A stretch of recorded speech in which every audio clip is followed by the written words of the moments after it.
law school one day. Didn't say it the second, I bet, yeah. Do you know what is the polygraph examiners, have they taken a position on this as to whether or not? My knowledge, they're absolutely good with it. I can tell you Mountain Brook is totally for it, Vestavia is totally for it, and Trustful.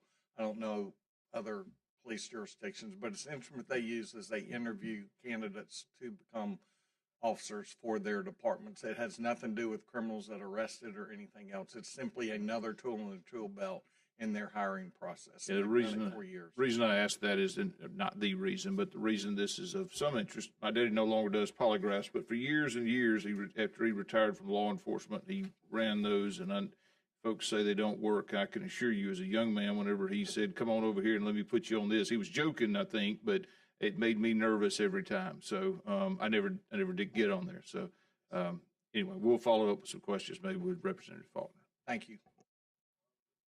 All right, we got a motion and a second. Senator Beasley, would you like to be added to the roll? Okay, add Senator Beasley as an aye, I'm assuming, on the polygraph bill. Any objection to previous roll? Hearing none, so ordered. 8-0. Bill's given a favorable report. Thank you, Mr. Senator. Chairman. All right, please call the next bill. HB 332 by Representative Treadaway. Chairman Treadaway, welcome. Good morning, Chairman, members of the committee. This bill will allow, by ordinance, any municipality to allow their officers to swear remotely on tickets, and that's basically what it does. Law enforcement is so short in this state. Motion. Cut back. Got a motion from Senator Bell. Just I'll second it, but do have a second. Barfoot, go ahead. Thank you, Mr. Chairman. I just want to make sure. I mean, I understand the importance of, instead of signing those, and some of the folks do it electronically now, and I think that's not a bad thing. But in a warrant, in issuing of a warrant, there's still the ability for that judge to ask questions of those officers who are seeking a warrant under this provision. Is that correct? Most of these were a ticket has been issued, whether this is also parking tickets, a state citation on the side of the road. They have to go before a magistrate in person and swear to these tickets, and this will allow them to do it remotely. That's what this does in some of those cases where we submit summons, like if you're doing an undercover operation and you're arresting prostitutes, we summons them on the scene. You still have to at some point go and swear on that. That action's already been taken. So what this does is allow them to do it remotely. And I'm showing my hand here that I hadn't fully read the bill, so I'm apologizing for that. But in a search warrant procedure, this would not allow that to be done remotely in a search warrant type procedure. That's correct. Because I think there's the ability for the reason I ask it that way is because the ability of the judge to ask those officers certain things to make sure that that affidavit is clear and they understand it. So Absolutely not. That doesn't apply. Okay. Thank you. Senator Bell. Because in most municipalities, when especially if they work 12-hour shifts, officers get off at 6, magistrate comes in at 8, and you have officers that have to stay over to swear to a group of tickets, and this resolves that. Probably save on some overtime or comp time, however they do it. But that's the purpose. What I like about this. Thank you for bringing it. Thank you. Okay, I got a motion and a second. Any objection to using the previous roll? Hearing none, so ordered. 8-0. Bill's given a favorable report. Thank you. Thank you, committee. All right, we stand adjourned.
Ladies and gentlemen, good morning. Hope everybody's doing well. Ms. Riddle, thank you and your team for being with us today. This meeting I'm going to call to order, which is the Legislative Committee on Public Accounts. I appreciate each of the members that are willing to serve from the House and the Senate in regards to this important committee, and we know that public accounts does an important task for us constantly in the legislature in being able to not only help local governments, but also all the things that are going on as we serve the people of Alabama here in the Alabama legislature. So with that, I'll ask the clerk to call the roll. Senator Orr, Senator Livingston, Senator Singleton, Senator Wagner, Senator Smitherman, Representative Simpson, Representative Shaver, Representative Underwood, Representative Gray, Representative Bracy, Senator Reed. Here. All right, we have 10 members answering the roll. We have a quorum. With that, unless there's any comment from the membership at this point, I'm going to recognize Ms. Riddle to offer her report. Ms. Riddle, you're recognized. Morning, everyone. Ms. Riddle, one thing we need to do before we start, we've had a meeting in the past. We have minutes that are before us, and I have approval from Senator Orr, second by Senator Livingston. All in favor of approving the minutes, say aye. All opposed. The minutes are approved. Now to your report, Ms. Riddle. Thank you. Well, I have prepared a report to talk a little bit of what we've done in the past year. And also in front of you is our annual audit that our department subjects ourselves to. We're not required to do it. We just want to hold ourselves to the same standard that we hold everyone else to. That's very, very important to us. But I was going to start off telling you all, you've seen this, you've seen these numbers about this year. It has been an extremely trying year for our department, and I'm sure many others in the state. When I was growing up, my dad would make me do hard things and would drop my sister and I off like at our camp and say, I want this done. And he would leave. I wouldn't know how to do what he wanted done, but I'd be darned, it better be done when he got back. And that's how I felt this year about what was going on with our department. I have come to y'all since I took over in 18, and we were down 100 examiners out of 250. It was dire there. And budget chairmen have been extremely supportive of us and building up our budget. And that's been wonderful, but I keep coming back and saying it's not about the money. It's about the employees. We're straight up 100% almost personnel. And so we have worked diligently trying to get staffed back up. There was a time in January I came into the office, and Christine Harden and I, she's the assistant chief examiner, we would talk, and all I could say was 1 foot in front of the other. 1 foot in front of the other. That was something that I was always taught because I felt like we could not make progress in the employee department. And it was incredibly draining. But about 2 weeks after that, all of a sudden, a couple of different things happened. Personnel allowed for salary adjustments for our department. That was wonderful. Personnel approved a new position for our department, a compliance examiner that does not require an accounting degree. It can do criminal justice, it can have a finance degree, all kind of things that opened it up. And we got that register, and I know this might not sound great to y'all, but there were 40 people on that register. I thought it was my birthday. I mean, the total attitude, was it not, of our department changed because I felt like we had finally figured out a way to really move forward. When I tell you we shook and are still shaking the bushes for accountants, I'm telling you we did. So this was absolutely wonderful. They're going to help on more of the compliance style audits, help with sunset reviews, things like that that do not require an accounting degree. And we've started doing that. All of us here sitting behind me are actually doing the training ourselves. We're bringing them into Montgomery. We're not putting them with people out in the field. It's very, and like we haven't seen before. So I thought it was very important that you see that and know about those things that finally we feel like the needle is moving at the department. And with that, we can see the number of audits we're conducting rise. So back when everything was fully staffed, I'm not saying fully funded because we're fully funded. I hadn't asked for another cent in years because I don't need money right now. I don't want to ever say I don't need money, but we're getting back there, and it's the first time in a while. I mean, I've been here 6 years that I feel comfortable with where we're getting.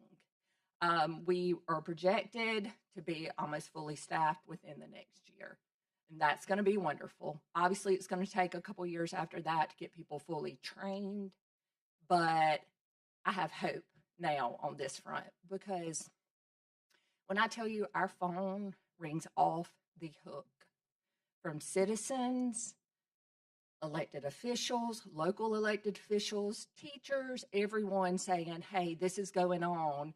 We need y'all to come look at this. That is happening more and more these days. And we need the people to do that. And more than that, we need the taxpayers because we get emails feeling like no one is looking. That's what they feel like. We need them to know that people are here and looking, and you can report this stuff. It has become a lot of what we do, especially at the local level. You know, we don't audit municipalities, but we have jurisdiction over them. And when something's going on, we do go into the municipalities, and that's gotten where that is a large bulk of our work right now. So I made some slides kind of telling, I don't think you can talk about our department and what's going on without realizing what we've done since 18. But I did some charts to show you what I was talking about. On page 4, chart 8 can show where we were when we fully were staffed, 233. It shows the huge decline to 2018 where it was 132.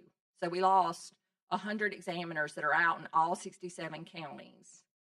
And now we're getting back up. You can see we've netted almost 40. So I don't think we need to get to full staffing that was when it was near 250. We've decided with the efficiencies we've put in that we can do less, but we're really, really getting there. And with that, I think a lot of things will change and we'll be able to take on more things and get back to where people know more about us. You know, I'm very, very careful about PR for our department. I want to do our job. I want to stay behind the scenes. But I also think that there's a benefit to people knowing. It's a benefit to y'all, a benefit to us, a benefit to taxpayers for them to know that we are here and we are looking. People don't understand that that's going on. With that said, I can go into more detail on this. I can take questions. Some of these slides talk a lot about the separation. We hired a lot of people, but we've had a lot of separations. That happened to everyone. I'm not going to talk about that exhaustively. That's happened not just with our department. After COVID, everybody decided they wanted to go try something else, or money was better in the private sector. I feel like public-private compensation is starting to even out a little bit, and we're seeing the fruits of that now. So I've made some charts. We were having like 17% separation, which is a pretty big deal. That's now going, we're projecting 5% for this year, which is a big deal for us. One other caveat to this, and if I have the pleasure of serving in this position for many more years, we'll work through this. But of our 161 audit staff, 92 have less than 5 years experience. That's pretty big in statistics and in workforce, and we're having to train. We have a very, very new young class of examiners. And when I mean young, I'm not necessarily meaning age-wise, because we do have a lot of people that have retired from other positions and want to come work for us. So we're working through all those issues. We've taken a lot of steps to try to combat not having as many employees as we need. And we're, like I said, projected to have higher numbers than we've had in the last 6 years of performing audits. Ms. Riddle, thank you for giving us the report and the opportunity. I've got a couple of comments that I'd like to make. But before that, I'm going to open the floor to any of the members of the committee in oversight here. If there are any questions for Ms. Riddle or any questions about the information that she's provided, glad to recognize members. Not a question, just a thank you for all your work. Thank you. Senator. Let me just say this. I was human resource manager for a multinational corporation, so I understand the difficulties going through that. As you said something, I was thinking when you said that I saw that less than 5 years. I said she's got to train, and more train, and just continue to do that, y'all. But you're doing a good job. Y'all doing a good job. Senator, Representative. Working with you and your staff and your department so closely on the sunset, I can't thank you guys enough. We could not do what we do without you guys holding people accountable and your efforts that have gone through. I'm just such a big fan of your department and what you guys have done. Representative. Examiner Riddle, I'm doing my part to help you. I have a bill to increase the benefits for state employees to add 6 weeks parental leave whenever they give birth or adopt a baby. It passed the House unanimously. It's waiting up here in the Senate, so hopefully that'll help you be able to attract more employees. Representative, you're recognized. Thank you. The same with me. We really appreciate your help. You jump right in and help us with situations in Mobile County, and you've always been very responsive to us. Ms. Harden as well, thank you. We've been working with you for a long time, and we appreciate all that you do, so thank you. Thank you all for the comments. Ms. Riddle, let's recognize your staff that's behind you. I want to ask them to stand if they're working in your department so that we can see them and see their faces and know their hard work and dedication as well. These are all of our directors in the department. And then Matt Richards and Christine are the deputy chief examiner and the assistant chief examiner, and they both have almost 40 years experience. So, well, thanks to each of you for your dedication to your task and to working with Ms. Riddle, and also to the people of Alabama and the task that you are given. Many of them are interesting, I am confident, and you do a great job, and we are so appreciative. I'll echo what's been said by the committee already. I've had the privilege of interacting with you for years, Ms. Riddle, in a different position that you had and now this position, and we're excited that you were willing to come and take on this role. You've had a tough job, as you've explained. You've done the best you possibly can do. You've come to the legislature with an attitude that said, I've got a problem. If you will help me, I can come with solutions. And so that's what you've done. That's what your department's done. Now you're on the road to recovery. Things are positive in a lot of ways. The people of Alabama will benefit as a result. You may be, and we've got one budget chair in here, you may be the only department that comes up front to say, I don't need any money. So we normally, this year, we normally have folks asking for resource, and that's okay too. But just want to thank you again as the chair of the committee and for the committee and all of your insight in being able to do the best that you possibly can for Department of Public Accounts. On our agenda, and there may be other comments, if there are, I'm certainly willing to recognize members, but on our agenda, we're going to need to take a vote that reassures all of us and you that we want you to continue to be the chief examiner for the state of Alabama. And then with that, we'll have any other business or comments from the committee members. One question before we take that vote. Yes, sir. You're recognized, Mr. Leader. Yes, Ms. Riddle, thank you. And I echo what everybody else said about you. You talked about those things that personnel did to help you get the breakthrough. Are there other things that you can see that is needed that we as a legislature can help make that breakthrough for you? Well, this is actually, as Senator Smotherman probably can express too, a very interesting time in the HR world. It's not all about compensation. It's about flexibility, teleworking, all these things that I'm not used to. I mean, I consider myself young, but I mean, I know I'm not, but I still consider myself young. I do. And I'm I'm having to get used to this. So we've really tried to talk to the new examiners and figure out ways. But with the compensation handled and having to go through personnel and handle that, those were the things that I couldn't do on my own. As far as needing y'all for anything, not right now. But we're looking for ways to attract young people, and that is a new endeavor that even I'm having to learn. And what I really push for our department, if you work here, you really have to be purpose driven. I'm very purpose driven. I don't have an ego. I'm just not like that. But if my job doesn't have a purpose, and so I really hammer that home with the young examiners, because I think that's very important to this generation. Now, some of the other things are different. I'm having to learn that about new types of dress and what's appropriate and not. But, we're really, really pushing purpose with our department, because this department serves a huge purpose for y'all in the state. Mr. Yes, sir. Mr. Chairman. Senator? It sounds like you're a Renaissance woman. That's what it sounds like. I don't know if I've ever been called that. At the proper time, I move.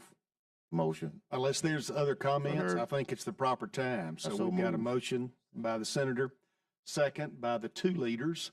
And with that, I'll ask the clerk to call the roll on the decision for Ms. Riddle to continue in her post. Senator Orr, Senator Singleton, Senator Livingston, Senator Wagner, Senator Smitherman, I with enthusiasm. Representative Simpson, Representative Shaver, Representative Underwood, Representative Gray, Representative Bracy, Senator Reed. Ms. Riddle, you have a unanimous vote. We are pleased with your efforts and that of your department. We ask you to carry on. If you need more help, more support, ways we can be engaged in trying to help you do more what you're already doing, we're expecting to hear from you. So with that, Godspeed. Thank you for being with us today. Ladies and gentlemen, we stand adjourned. Thank you. Thank you, Mr. Chairman.